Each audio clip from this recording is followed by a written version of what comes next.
Corporación Miles y Sube la Radio presentan el podcast de Miles, conducido por Rafaela Di Girolamo. Hola, bienvenidas al último capítulo del podcast de Miles. Hoy nuestra invitada estrella, Mariali Rivas, una invitada muy especial para mí y muy esperada por todas las mujeres que nos ven, ya que aparte de ser una gran cineasta, gran mujer, una gran luchadora, es una mujer muy pensante, es una mujer que solo aporta en la vida, y algo que a mí me maravilla de ella es que es una de las pocas, si no la única mujer que yo conozco que no emite juicios. Una de las cosas más complejas que hay es alguien que dialoga, que trabaja y que se vincula desde el no emitir juicios. Y especialmente ya que hoy día, para cerrar este tema, en este momento estamos grabando el programa, pero sabemos que estamos con la contingencia de lo que está pasando en Estados Unidos con Trump, con Piñera en Chile, con la hija Catrillanca, como han sucedido muchas cosas esta semana extremadamente importantes, y nuestro tema tiene que ver con cómo el ser humano decide empoderarse de otros seres, ¿no? Como abusar, no solamente desde la sexualidad y el abuso sexual, sino que el abuso intelectual, el robar ideas, el instalarse desde una prepotencia, desde un fascismo, donde finalmente la otra persona queda invalidada. No puede tener identidad, no puede tener orientación sexual, no puede tener libertad sexual, y no solamente eso, sino que a esa persona la poseo.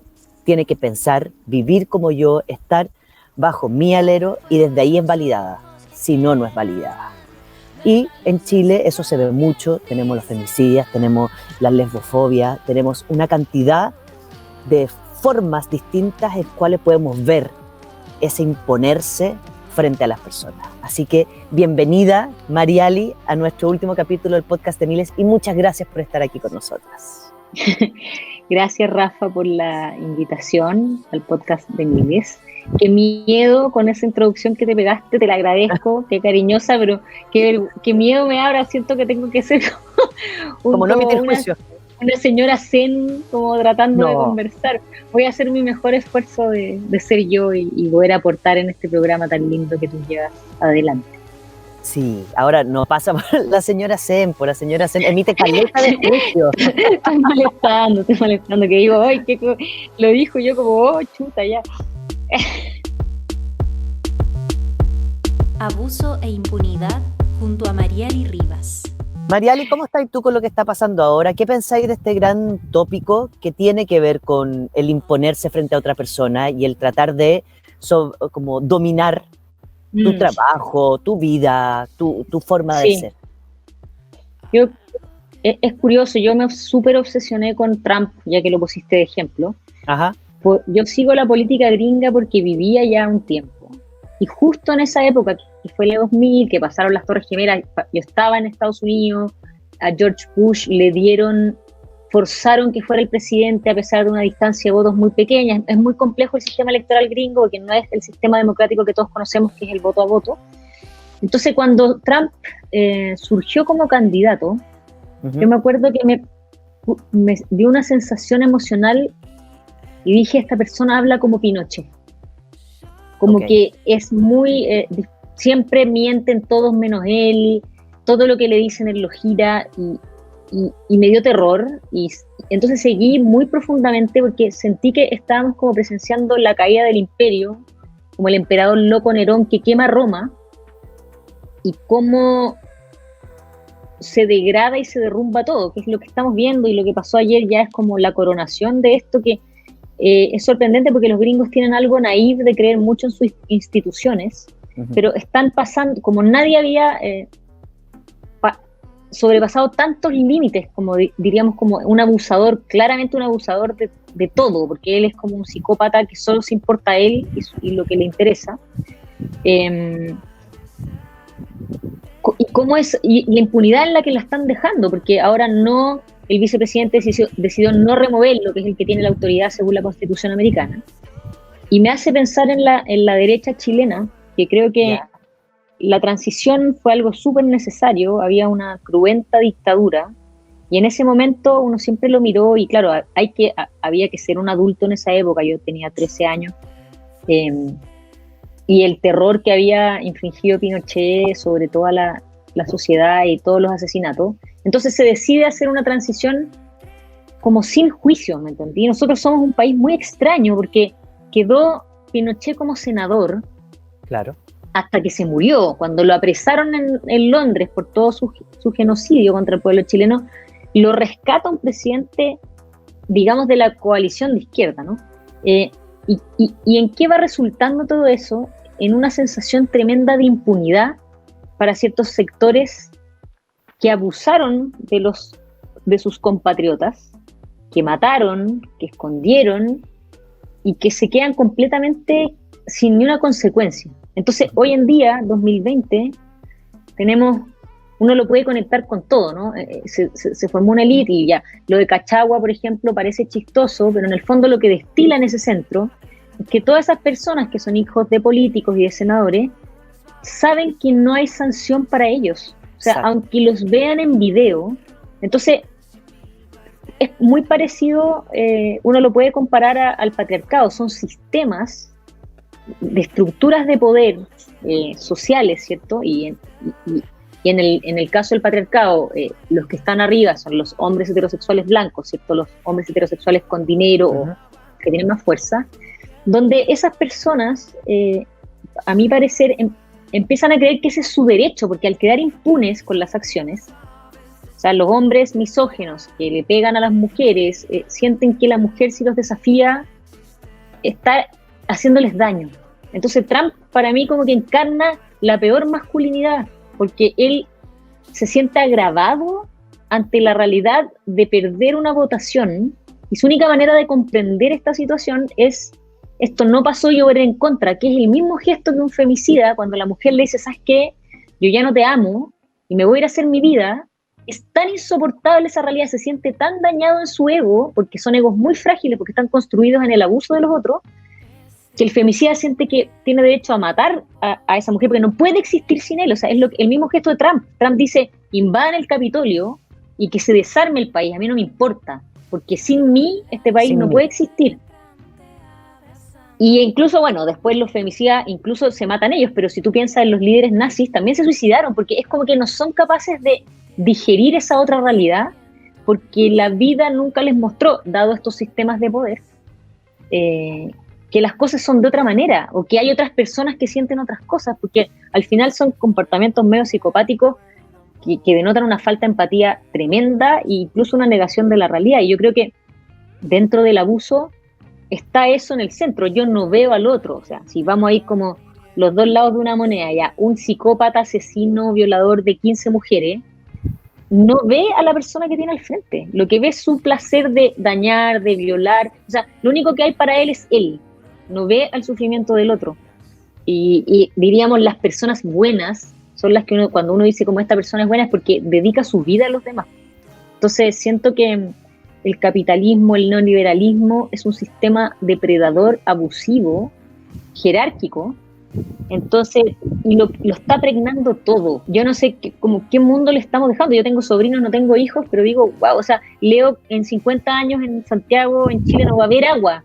Solamente en el extremo sur no va a haber agua. O sea, ¿cómo puede ser que como carrera? Porque el neoliberalismo tiene como la misma idea, como mi beneficio sobre todas las cosas y que se jodan los demás. Claro. Entonces, yo no sé si, o sea, ojalá los feminismos y esta como energía que viene de los jóvenes, de los movimientos feministas, de las disidencias, logre revertir esto. El problema es que tenéis que desarmar estructuras de poder muy fuertes y esas personas de verdad son dueñas de todo. Y en Chile es muy claro, porque como somos un país chiquitito, no sé, pues hay 20 familias que son dueñas de Chile y que tú sabes que no pueden ser tocadas en ni un escenario. Y siento que los abusadores, si lo llevamos a lo micro, dicen como yo hago con mi esposa lo que quiero, le voy a sacar la cresta, si quiero la cuchillo. Y ahora viste esa historia de Buddy Richard con las dos esposas que tuvo, que era terrible. O sea, el tipo le sacaba la cresta. Entonces, respecto al abuso, creo que es eso, que son sistemas donde lo que tenemos que tratar de trabajar es desarmarlos y sanar, porque también uno no puede decir todos los hombres son monstruos. Justo vi una película que se llama Promising Young Woman, y es muy interesante la premisa, porque es una mujer, voy a hacer un spoiler, las que no quieran ver, Porfa. es una mujer que su amiga se ha suicidado después de una violación grupal, que nadie le creyó en una universidad de doctores. Y ella se dedica a hacerse la borracha, va a fiestas y se hace la borracha, y deja que se la lleven a casa como nice guys, dice la película, ¿no? Como hombres buenos. Y cuando está en la casa estos tipos que claramente quieren como pasar ciertos, como aprovecharse de que ella está inhabilitada, porque está jugando a hacerse la borracha, a quedarse dormida, ella de repente les dice como, ¿qué me dijiste? Y está sobria, y esos tipos que no son violadores, no son predadores, ¿cachai? No es el violador que te salta detrás, le dice, ¿cómo, pero estáis sobria? Y le dice, sí, y los tipos se recagan de miedo, y la mina le dice, bueno, ¿no queréis tirar? Los buenos, no, yo soy un nice guy. Entonces, la película como que trabaja en ese espacio como gris y ambiguo, porque la verdad es que hemos enseñado como sociedad, ¿cachai? Es muy fácil decir, los hombres son malos, las mujeres son buenas. Yo creo que no es así, que son estructuras que permean y que para muchos hombres, como están invisibilizados e internalizados, no son capaces de verlo, y recién se está despertando el movimiento adecuado para hablar de estos temas, donde las mujeres también, que han sido educadas para achicarse y complacer y no ser explícitas necesariamente cuando no quieren algo, porque la enseñanza es, bueno, él se va a sentir mal o no sé qué. Entonces, creo que estamos en un momento delicado, necesario pero delicado, donde esas conversaciones, sobre todo en las relaciones heterosexuales, donde igual las relaciones sexuales pasan por el poder. Yo soy una mujer lesbiana y yo nunca entre dos mujeres, porque no está estructurado así socialmente, no porque las mujeres o las lesbianas somos mejores personas. La relación sexual pasa solo por el placer, por tanto no hay quién es más poderoso que el otro, o yo tengo que hacerme la que me gusta lo que me están haciendo para que no se vaya a herir el ego de la otra persona, que eso es algo, una descripción de las relaciones heterosexuales, o muchas mujeres que tiran igual no queriendo. Eso no pasa en el mundo de las lesbianas, o por lo menos no me ha pasado a mí, no puedo hablar por todas, porque lo que está al centro es el placer del otro y el placer mío. Entonces, si yo veo que el otro, no está el poder, yo siento que en las relaciones sexuales, heterosexuales, igual está el poder. Entonces, igual se infiltran estos comportamientos abusivos, pero inconscientes, ¿cachai? No es que necesariamente las personas que están ahí, no es que todos los hombres son malos y están diciendo, me quiero pasar los límites de esta persona. No, están educados de una manera. Por eso tú a veces escuchas relatos de, no sé, gente en espacios de poder que dice, pero bueno, hay una serie de Apple que se llama The Tonight Show, que es muy interesante, porque también ahí se habla de un abuso de un jefe a una empleada, de un abuso sexual.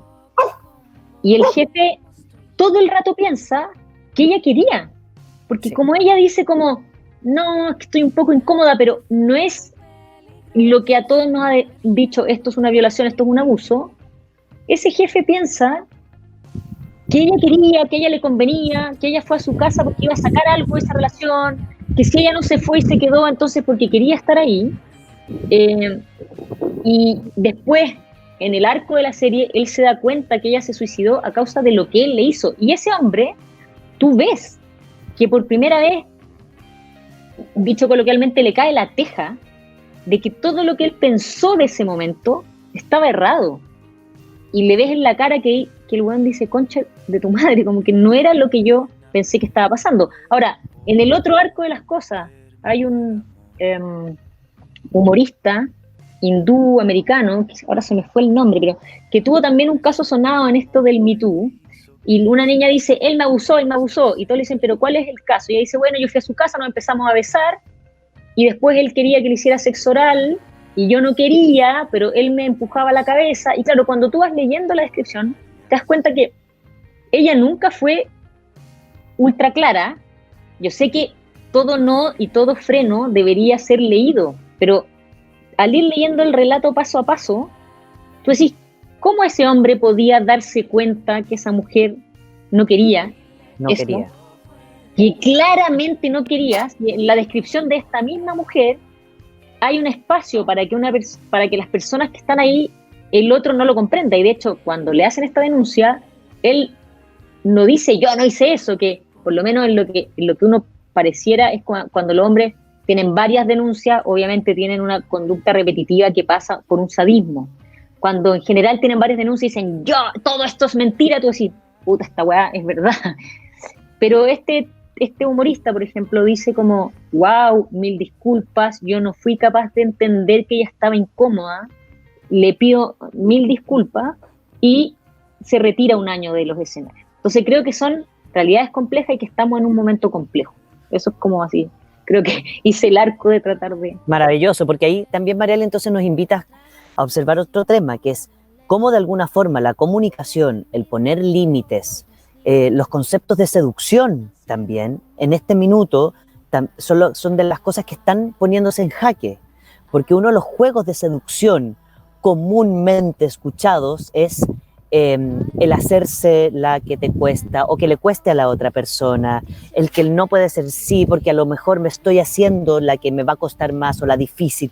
Todos esos conceptos de seducción, todos esos espacios donde finalmente el seducir pasaba por poseer o ir a agarrar o ir a marcar un espacio de deseo, en la actualidad claramente son la línea delgada entre qué es sí, qué es no, y cómo entonces establecemos un límite en el placer donde podamos jugar y no jugar sin sentir que puedo pasar a llevar o pasarme a llevar, porque la duda, la ignorancia, el no saber cómo poner límite, el no poder establecer el nicho concreto de lo que estamos jugando, que los gringos como lo llaman el consent, que es el consentimiento, que es algo que se ha trabajado exactamente para decir sí, no, quieres. No, que muchos de mis pacientes yo he escuchado decir, ya, pero el consentimiento es como medio fome porque se deja de poner orgánico. Y digo, pues, puede ser fome ahora que lo estamos aprendiendo, pero es una forma de decir hasta dónde puedo intervenir en el espacio ajeno de la otra persona, hasta dónde no. Como pasa laboralmente con las horas de trabajo, con que si tienes o no que llegar a casa. Si no sé si la persona se va a demorar 2 horas en llegar a la casa, 3 horas en llegar a la casa, o si realmente tiene una hija enferma con la cual no puede ir a buscar si es que yo no voy, pero si no se queda en la pega la va a perder. Como todos los juegos donde invisibilizo a la otra persona en solamente a favor mío, que no siempre es desde la patología, no siempre es del narcisismo, no siempre es del egoísmo, sino que también tiene que ver con las construcciones de compromiso en lo laboral, con las construcciones de seducción en las relaciones heterosexuales, como con cómo se ha construido una forma de ingresar en el espacio ajeno, donde finalmente lo que va ganando es lo que yo creo o interpreto como ti, aunque tú me lo digas o no me lo digas.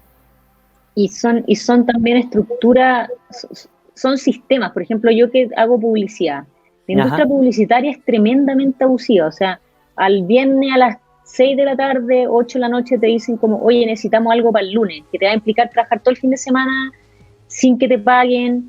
Y es como, ¿por qué tú crees que tienes derecho a hacer esto, a pedir que gente trabaje gratis todo el fin de semana con un aviso nulo sin considerar lo que la otra persona necesita? Entonces, en esos casos una industria, no es que haya como... Porque caché que es muy fácil demonizar y decir, entonces los publicistas son el demonio. Pero no, después tú ves que en las agencias todos trabajan hasta las 4 de la mañana, entonces como ellos están sobreexplotados, dicen, pero ¿por qué yo no puedo pedir algo el viernes en la noche si lo necesito? Y después entonces más arriba uno podría decir, bueno, entonces el cliente, el gerente de marketing es el malo. Y yo veo a los gerentes de marketing y veo personas que dicen, bueno, es que a mí mi jefe... Entonces es lo que postula Hannah Arendt, que es como la banalidad del mal. O sea, ella cuando va al juicio de, no me acuerdo, Eisenhower, se me olvidó el apellido del hombre que va, y que era el tipo que desviaba los trenes para Auschwitz, o el otro campamento donde no moría la gente y el que sí moría. Y ella dice, viaja desde Nueva York a ver este juicio por varios días. Dice, yo esperaba ver al demonio. Y me dice, lo que veo es un burócrata. El tipo decía, yo no odio a los judíos, yo tenía un trabajo, y si me decían que el tren tenía que ir a Auschwitz, yo decía, tren tiene que ir a Auschwitz. Entonces, también cuando los sistemas de abuso se eternizan es porque todos los que estamos ahí, algo dejamos de hacer, algo no miramos para el lado, pero todos, o sea, ese tipo que Hannah Arendt, que es una gran pensadora, dice, yo creí ver al demonio y veo a un tipo normal que estaba haciendo su trabajo. Y a mí me pasa que cuando yo veo a los clientes, veo personas normales que tienen sus familias, que son personas buenas, como haciendo su trabajo sin decantar todas las consecuencias. Y nos pasa lo mismo a todos, o sea, la depredación ambiental que estamos haciendo frente tal vez a los niños hoy día de 4 años, yo me imagino que cuando tengan 20 años nos van a decir, oye, ¿qué mierda hicieron? ¿Por qué no nos dejaron mundo? ¿Cómo nadie pudo como no pararse, como no cerrar la llave del agua, no dejar de usar, o sea, cosas que parecen como chicas? Entonces, todos estamos expuestos a estar siempre en una posición de abuso, y la verdad es que es una toma de conciencia súper compleja y súper difícil, de que cada acción tiene el peso que tiene. O sea, a mí me pasa que mi esposa es vegana, y ella es muy atenta a esas cosas, y claro, ella me decía al principio como, oye, es que los animales sufren, y yo como, ya, qué lata, o sea, yo no como carne desde los 7 años, y dije, me siento como un hombre heterosexual cuando las feministas le dicen, oye, pero es que la mujer, y los hombres dicen, ya, pero siempre lo mismo. Y al principio de la relación yo le decía, ya, sí sé que los animales sufren, yo no es que coma mucha carne, pero claro, después de 3 años con ella, empiezo a mirar los videos, parece ridículo, pero está pregnado en todo, empiezo a mirar los videos del pulpito que saluda a no sé quién, y de las vacas que lloran cuando los separan de su ternero, y digo, chucha, en verdad estamos como especie, abusando una especie que no tiene las herramientas para expresarse adecuadamente Sí. de lo que les hace mal, ¿cachai? Entonces, es una cosa que hay que estarse continuamente revisando. O sea, como pueblo chileno, tú hablaste del abuso al pueblo mapuche. Hemos hecho mierda a los mapuches, y de repente algo iluminó eso, y cosas que los mapuches en la zona sur saben desde siempre. Resulta que recién como chilenos nos estamos despertando. ¿Hemos peleado todos activamente por protegerlos? No, ni siquiera era un tema. Nadie había puesto el ojo. De repente todos horrorizados vemos lo que están haciendo y los abusos que se vienen repitiendo, y hemos ido despertando como sociedad, como país, a cosas que todos hemos dejado que sucedan con nuestra inacción. No hemos sido activos al respecto, pero hemos dejado que nuestros gobiernos abusen al pueblo mapuche de maneras horrorosas. Entonces, es como una continua conversación necesaria, y que todos tenemos que mirarnos, porque todos estamos en posiciones de poder unos respecto de otros siempre, ¿cachai? Porque hay interseccionalidad. O sea, yo soy una mujer lesbiana, sí, por tanto estoy en desmedro en muchas situaciones, pero también soy una persona que me va bien, por tanto tengo casa, comida y trabajo, y eso me hace estar en una posición de privilegio frente a un gran porcentaje de los chilenos, donde no hay gente homosexual, pero hay otros problemas. Entonces es una continua mirarse y tratar de hacerse consciente de cómo no abusar a los demás, y también de que tu privilegio ayude a abrir espacio para los con menos privilegios. Creo que es como un proceso que tenemos que estar todos continuamente, ¿no? Ahora, en ese lugar, Mariali, el trabajo que tú haces fuera de la publicidad, sino que el trabajo personal, tus películas y tu trabajo también tiene que ver con visibilizar realidades de este país, ¿no? Muy concentrado también en lo que nos has entregado, que pasa por un concepto muy chileno, que es el patrón de fondo. O sea, en Chile tenemos como una crianza de patrón de fondo que fue validada por el gobierno de Pinochet, o al gobierno de Pinochet le pusieron el golpe de Estado, que de alguna forma, sí, el lapsus ahí me va a jugar. Es que se filtra, ¿viste? Se filtran cosas. Filtra. Entonces, de alguna forma, todos estos sucesos que pasan por la posibilidad de imponer están tan cercanos en un país que parece olvidar mucho. Ahora, ¿qué siento yo? Y aquí es donde me gustaría que tú me compartieras tu profesión. Es que de alguna forma las comunicaciones globales ahora nos han permitido visibilizar y entender una cantidad de conceptos y palabras, paradigmas, que nos han obligado a educarnos de cierta forma. Yo el otro día escuchaba a una feminista de nuestra edad en Estados Unidos, y ella decía, claro, yo doy por hecho que nuestros hijos ya son otras personas, son otros hombres, tienen otros conceptos, por lo tanto tratemos de cuidarlos también a ellos para que la balanza no se nos mueva tanto. En otro programa hablábamos de ciertos programas de educación ahora en Chile, que en sexto básico están separando a los hombres de mujeres porque es para que las niñas se defiendan. Y yo decía, bueno, un niño en sexto básico no tiene por qué ir a atacar a una niña a los 7 años. ¿Por qué lo voy a separar? ¿Por qué no voy a hacer que todos estos niños, niñas tengan el programa de autoestima, de seguridad, de legitimidad, de empatía, de resolución de conflictos? ¿Por qué? Entonces, ¿qué sucede también con esta balanza que está arriba, donde la publicidad entra, pero en países donde tenemos también distintas culturas y educaciones? Nosotros en Chile tenemos una educación, los liceos, las escuelas, donde finalmente el patrón de fondo, nuestra historia, que no se hable del golpe militar todavía, no hay un libro que diga lo que pasó en Chile, no hay un libro que hable de las torturas, no es validada. La gente no va a Villa Grimaldi como cuando va a Auschwitz de viaje. O sea, tenemos Villa Grimaldi, tenemos el Estadio Nacional, pero no se visibiliza como un espacio de reconocer una historia de nuestro país, nuestra cultura.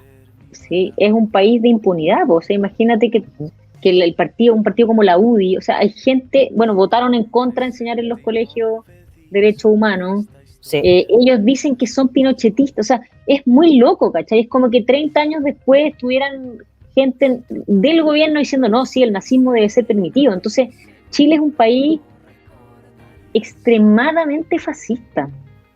Es como pero luego pasan estas cosas y viene el estallido y te das cuenta que subterráneamente ese país que uno puede ver en la batalla de Chile, que llevó a la presidencia Allende, que tiene como un pueblo, digamos, muy articulado con sus necesidades y con sus peticiones, también está ahí, y me parece súper hermoso. Se demoró porque lo trataron de matar, ¿cachai? Asesinar a todo ese pensamiento, sin embargo está en esencia, ¿cachai? Es como pasa con el arte también. Asesinaron a Víctor Jara, le cortaron las manos, asesinaron a los cineastas y lo exiliaron, pero subterráneamente, ¿cachai?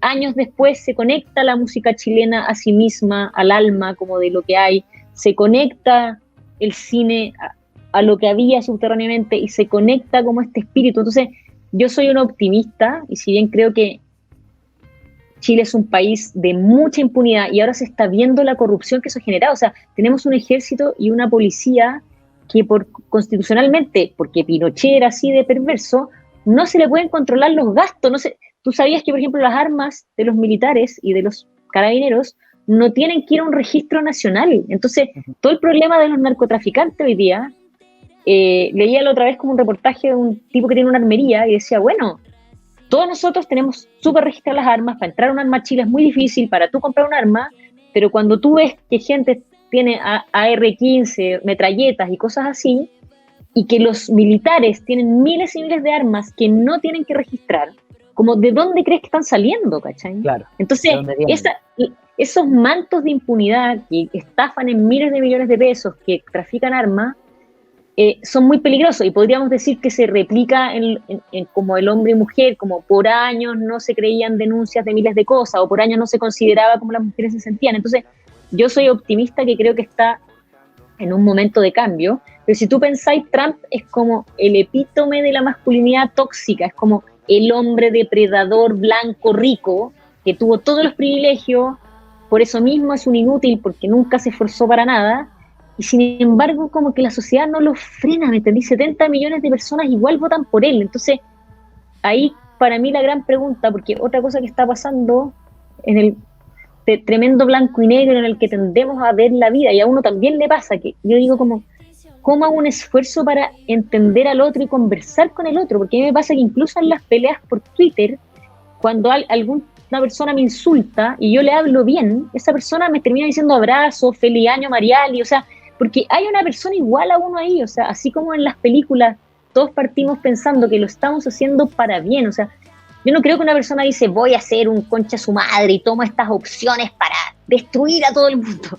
Yo creo que todos piensan que están haciendo lo adecuado y tenemos que poder dialogar, tenemos que poder no ver un demonio al otro lado ni un monstruo, porque ese como fractura tan profunda como que solo lleva a algo malo, ¿cachai? O sea, mira lo que pasó en Estados Unidos, ¿me entendís? Donde un tipo se aprovecha de esa fractura y en vez de decir como tratemos de entendernos y todos tenemos la misma esencia, explota las diferencias y entonces terminan oponiéndose y así pasan las guerras civiles y todas las oposiciones, ¿cachai? También es delicado porque tampoco uno puede ser complaciente y permitir el abuso, o sea, tampoco podéis decir, no, pero es que hay que entender que las policías hagan que una niña de 7 años se tire en la calle. No, o sea, el abuso hay que combatirlo y poner un freno, pero hay que tratar de estirar una mano y tratar de comprender. Yo digo, o sea, quiere decir, ¿qué tipos de personas entonces se quieren hacer policías? Por ejemplo, algo que yo me preguntaba,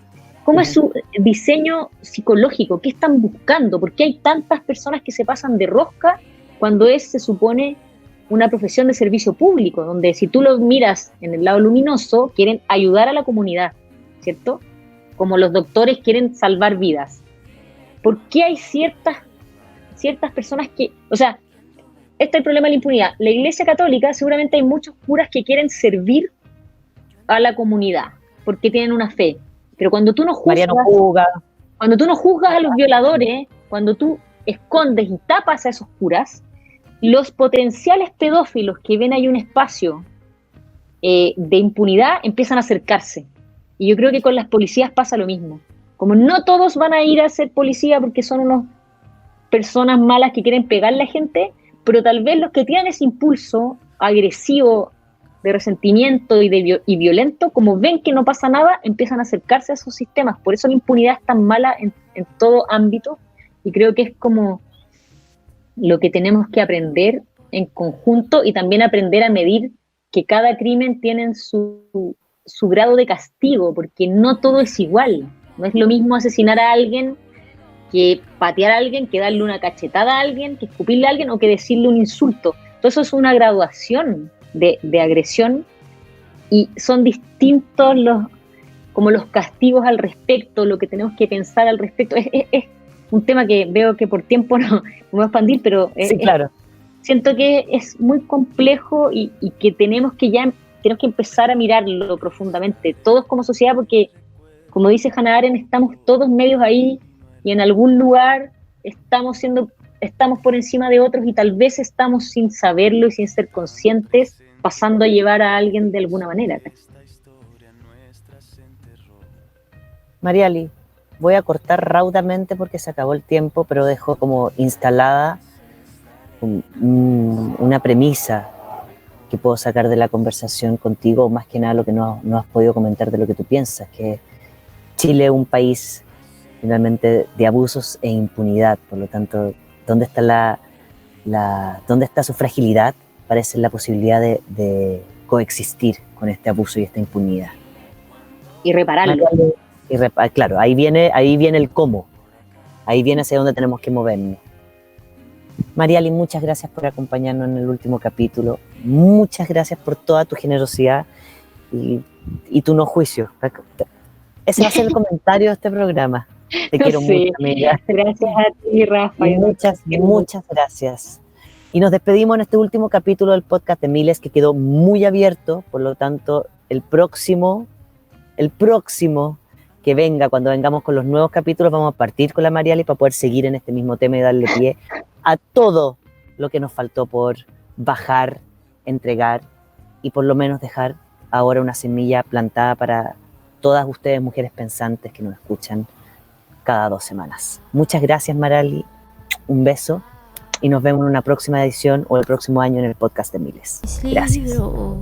Soy tan ciega como los que gritan.